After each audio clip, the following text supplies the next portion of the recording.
I wanted to present you with four scenarios. The first one, I'm sure you have experienced. I was explaining to you with as a personal experience of less than a year ago. I received an SMS telling me that I had lost 15,000 shillings in my NBS account. A few minutes later, somebody called me telling me, oh, you know, my sister is in hospital, I sent you some money by mistake. She needs the money urgently. I told the person, sorry, I'm very busy at the moment, I'll check. And I did. I knew I had about 500 shillings in my M-Pesa account. And I confirmed I had 500 shillings in my M-Pesa account. So the person kept on calling me, and I just said, okay, let me have a nice time. I just kept on discussing with the person.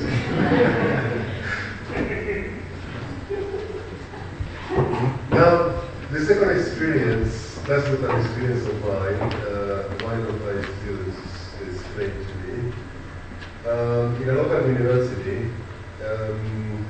when students reported for their academic year, they were given the procedure for them to get accommodation in the halls of residence was to apply online. So a group of students from that university cleverly, they launched a denial of service to the website of the registration. So nobody could apply and get a home residence.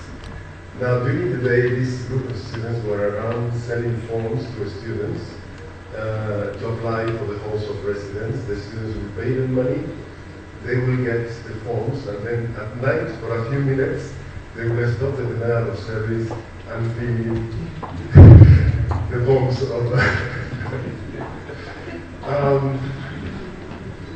so this is happening in a local public university.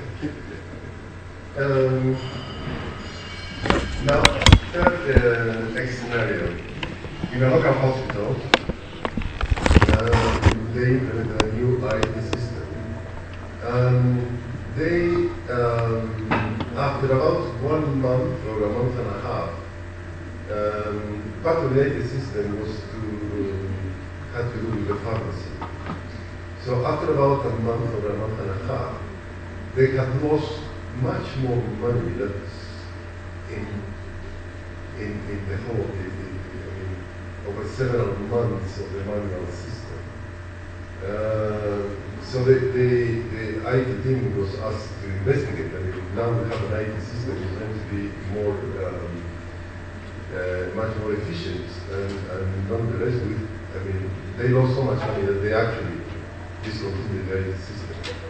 But when they went to investigate, now all the employees in that pharmacy, they had complained about this thing of passwords. Now I forget my password. I don't know how to access. So the boss of the pharmacy had put his password on a board there. So when they tried to trace all this fraud, all the fraud was traced to the head of the department, okay? Because there was nobody else who had gone into that system. So now my last story. My last story is something that one of my nurses started. In one of the classes I give, I asked him to give a practical class.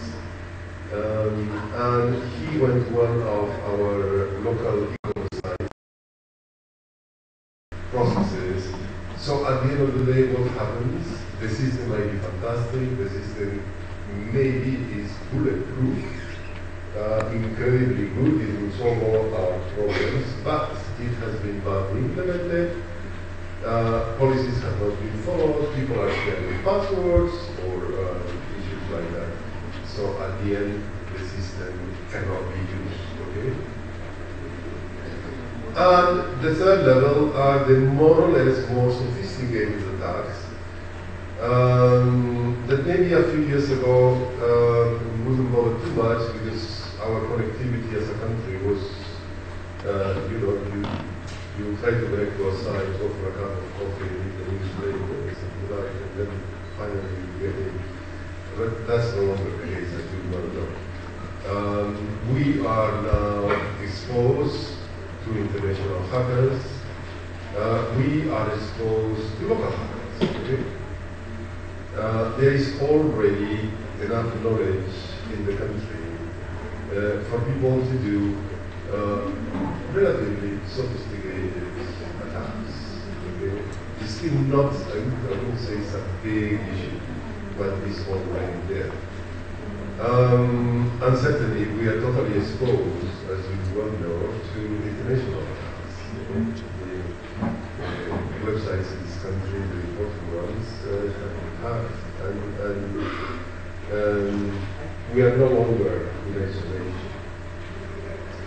So, what are we doing? In the previous presentation, we have heard different frameworks, policies, legal matters that are being implemented, which are very good. That's part of the solution of the problem. We also need to develop local expertise.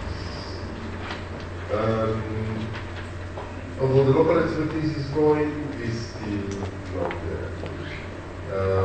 So we need much more awareness among people. We need much more awareness and understanding of processes, of policies, of how these are important to be implemented in any type of organization. We need to improve in our knowledge of the technical issues and protection. Recently, we have launched in Isle of Africa, we have launched several certifications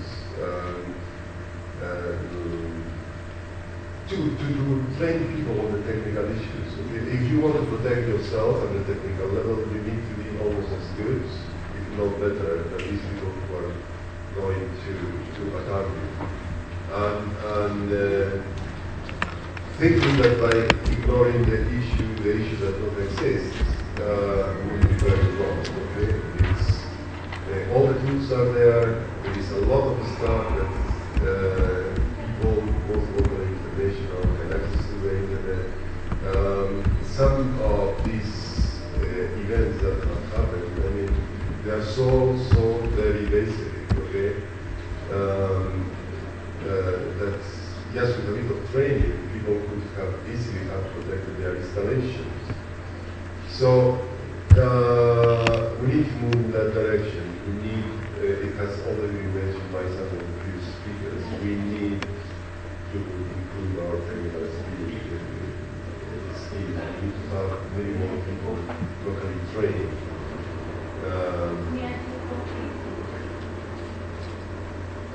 Then finally, well, as Isle of Africa,